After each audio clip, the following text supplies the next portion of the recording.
On the phone with us is Paul Nehlen, candidate for Congress from Wisconsin's 1st District. He's a Republican. He's running against Paul Ryan. His website is paulnehlen,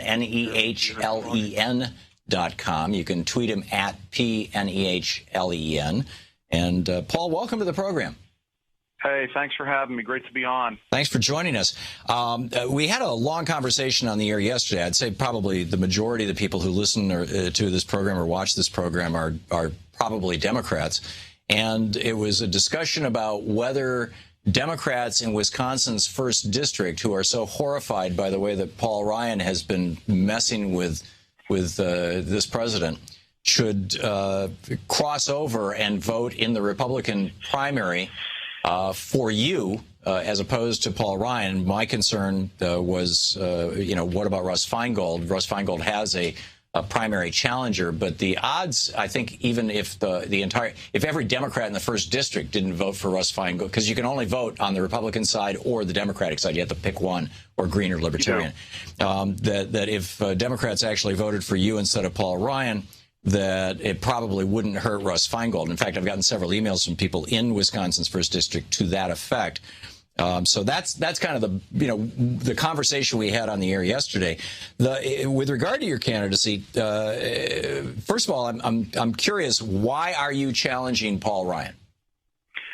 I am challenging Paul Ryan because Paul Ryan is the mercenary champion of this job-killing, district-leveling trade deal, Trans-Pacific Partnership. For all of your listeners who don't know, Paul Ryan worked behind the scenes to whip every one of those votes. He personally went human to human to human to human, both sides of the aisle, to get this trade deal passed. And or at least to get the Trade Promotion Authority passed, the fast track. Fast track Trade Promotion Authority. And he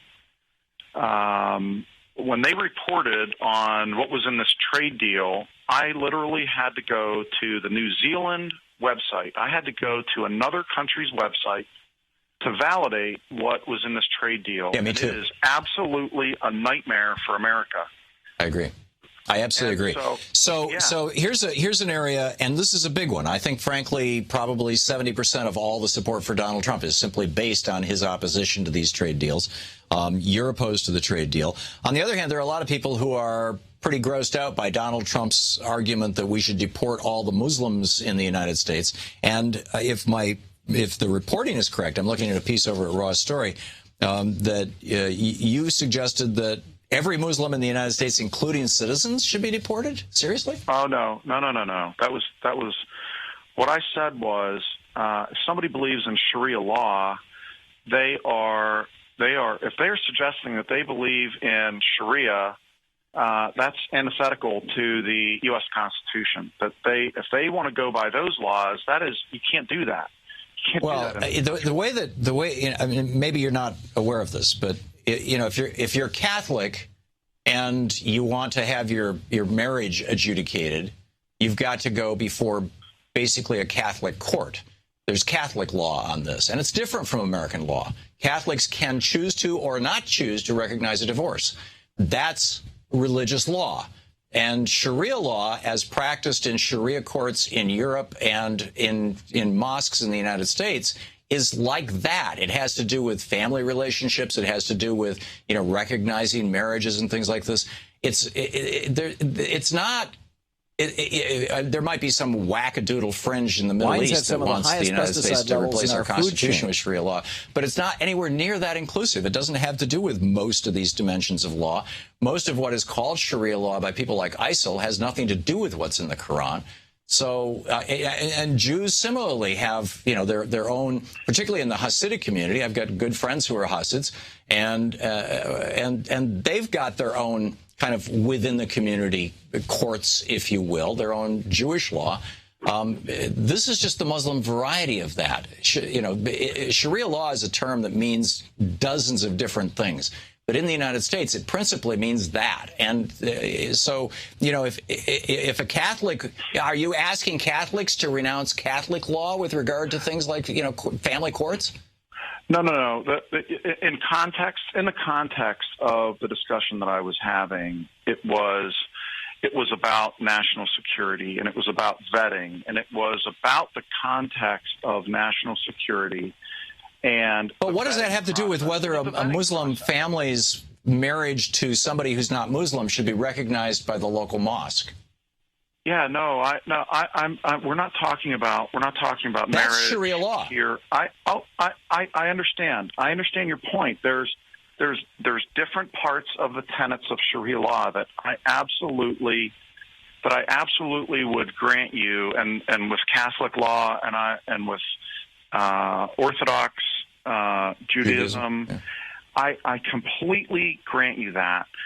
I am running on a platform of Paul Ryan is not looking at our security, our jobs, our economy, and trade, because Paul Ryan is not working on behalf of American workers. He is bringing a steady stream of low-cost workers because Paul Ryan has $10 million in his campaign coffers from big businesses that want this TPP, that could care less if Americans can't put food on their table, right, because he keeps bringing in a steady stream of low-cost workers that hurt people at the very lowest rung of our ladder. So listen, let me just say this.